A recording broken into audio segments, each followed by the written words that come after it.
Terrance McKinney, coming in 8 days notice. Sometimes when the momentum's on your side, you just got to go for it. But sometimes, why are you just taking the short notice bout? Is it just cause? Is it going to add to your legacy? Is this going to...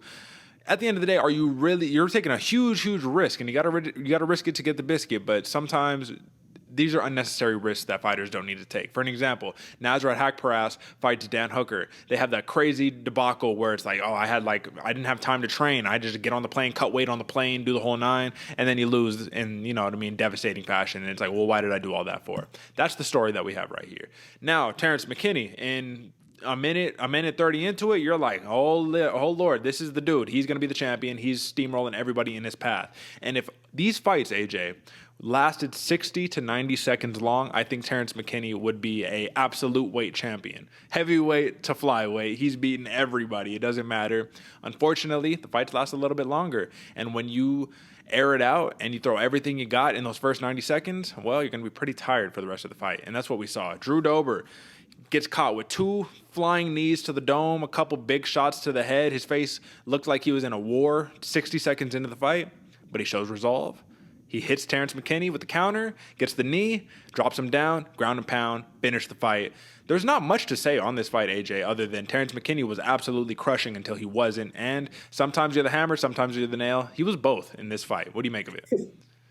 He was both in this fight, man. It was going so well. So good. So well for T-Rex until that guy, you just saw that gas tank going from full and dropping down, man. Oh, and you could even see it on his face too. Once he was on the ground getting beat up, he's like, fuck it. Like, I'm good. Like, I'm here. We all know what's going on, man. I emptied my gas tank. Yup, this is it.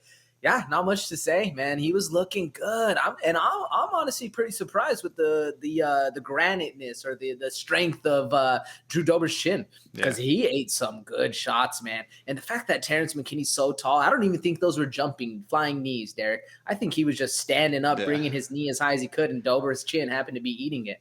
And like I said, man, all credit to Drew Dober, because that was very impressive that he was able to weather the storm, pull the veteran card out of his pocket and say, yo, this is how it goes down, man. That's why you don't empty the tank.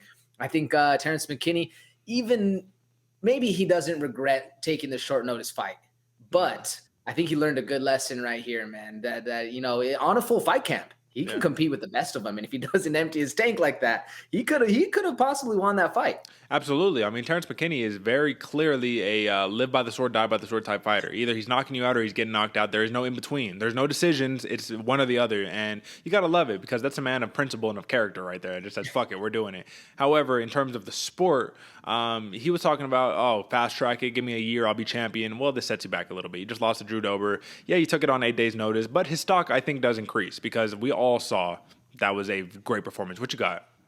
I don't know if it hurts him too bad, man. I don't know if it's too bad of a detriment to Terrance McKinney's to record. It was a big win for Dober, not necessarily the biggest win Dober could have had, and it wasn't necessarily the biggest loss that Terrance McKinney could have had too. I see Terrance McKinney's stock rising a little bit more than Dober's. What about you? Well, yeah, no, that's what I'm saying, is that either way, his stock increases regardless, because he was crushing Drew Dober, and that's not somebody you just crush, right?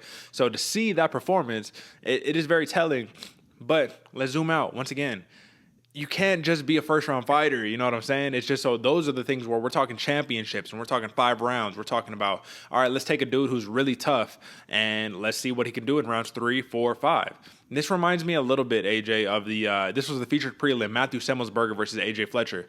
And I'll just say Fletcher was crushing round 1, but then round 2 and round 3 came, and let's just say it wasn't so tight, you know what I mean? Gas tank was a little, it was a little shallow, and Semmelsberger used the veteran experience to get the job done. That's what Drew Dober did right here. This was just a better version of that, in my opinion, because let's be honest, 9 out of 10 dudes would have been finished with that onslaught that Terrance McKinney put on. So shout out to you, T-Rex, because 8 days notice, this was a hell of a valiant. This is more than a valiant effort. I don't even have a term for it, but this was a great performance, even though you lost. Drew Dober, we got to come out to a little bit of a faster start, but you showed great resolve. You got the comeback win, and at the end of the day, a win is a win right here. So Drew Dober gets his 3rd knockout win in 5 fights, which is pretty impressive, right? So he was on like a 3 knockout win streak, dropped 2, another knockout.